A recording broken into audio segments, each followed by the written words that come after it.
அப்போ இந்த 9 பாதங்களையும் 2.25 நாளில் கடக்கக்கூடிய அமைப்பு அப்படின்றது தான் அந்த 2.25 நாளும் மேசராசிக்கு சந்திராஷ்டமம் அப்படின்னு சொல்லுவோம். இப்போ விசாகம் 4ஆம் பாதம், அங்கே என்ன வரும்? அஸ்வதி 1ஆம் பாதம்.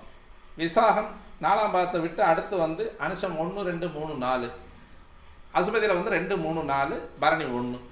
இப்படியே வந்து அந்த 180 டிகிரியில் வந்து தாண்டிட்டு 180, அதாவது 83, 24, 240, அதாவது 230, அதாவது 229 அல்லது 210 உள்ள நுழையும் பொழுது 7 ராசி தாண்டி 8ஆவது ராசிக்குள்ளே வரும் பொழுது 210 டிகிரிக்குள்ளே வந்து வரும்பொழுது 210 டிகிரி, 11, 12, 13 அப்படின்னு வரும்பொழுது அப்படியே வந்து 1, 2, 3, 4 அப்படின்னு நகரக்கூடிய ஒரு அமைப்பில் வந்து அந்த சந்திராஷ்டமம் அப்படின்றது வந்து செயல்பட்டு வரும். இது எப்படி கணக்கிடப்படுது அப்படின்னா, உங்களுடைய நட்சத்திரத்திற்கு 17ஆவது நட்சத்திரத்தில் இந்த சந்திரன் டிராவல் செய்யக்கூடிய காலம் அப்படின்றது உங்களுக்கு சந்திராஷ்டமம் அப்படின்னு சொல்லுவாங்க. அப்போது அசுபதி நட்சத்திரத்துக்கு 17ஆவது நட்சத்திரம் அப்படின்னு சொல்லக்கூடியது, முழுமையாக சொல்லக்கூடியது அசுபதி நட்சத்திரத்தினுடைய முழு பகுதி 4 பாதங்கள் அப்படின்றது வந்து உங்களுக்கு எது வரும்? அனுச நட்சத்திரம் வரும்.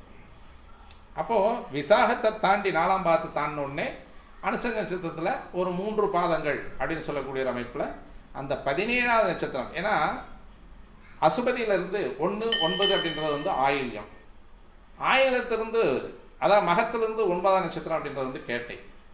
அப்போ 9, 9, 18க்கு முன்னால் வரக்கூடிய நட்சத்திரம் வந்து அனுஷ நட்சத்திரம். அப்போ அந்த அனுஷ நட்சத்திரத்தில் வந்து டிராவல் பண்ணக்கூடிய சந்திரன் தான் உங்களுக்கு வந்து சந்திராசிரமத்தை தரக்கூடியவர். இங்கே மேசராசி அனுஷம், இங்கே சந்திரன்,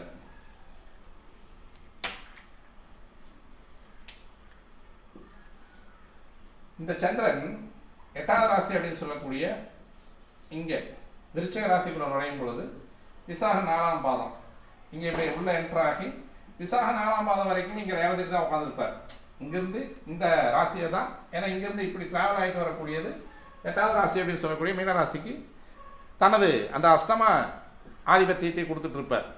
அப்போ இங்கே வந்து அனுச நட்சத்திரத்துக்கு வரும்போது 17ஆவது நட்சத்திரம், இங்கே வந்து 1, இங்கே 9ஆவது நட்சத்திரம், 10, 11, 12, 13, 14, 15, 16, 17, 18ஆவது நட்சத்திரம், அதாவது 17ஆவது நட்சத்திரம் அப்படிங்கிறது வந்து இங்கே வந்துடும்.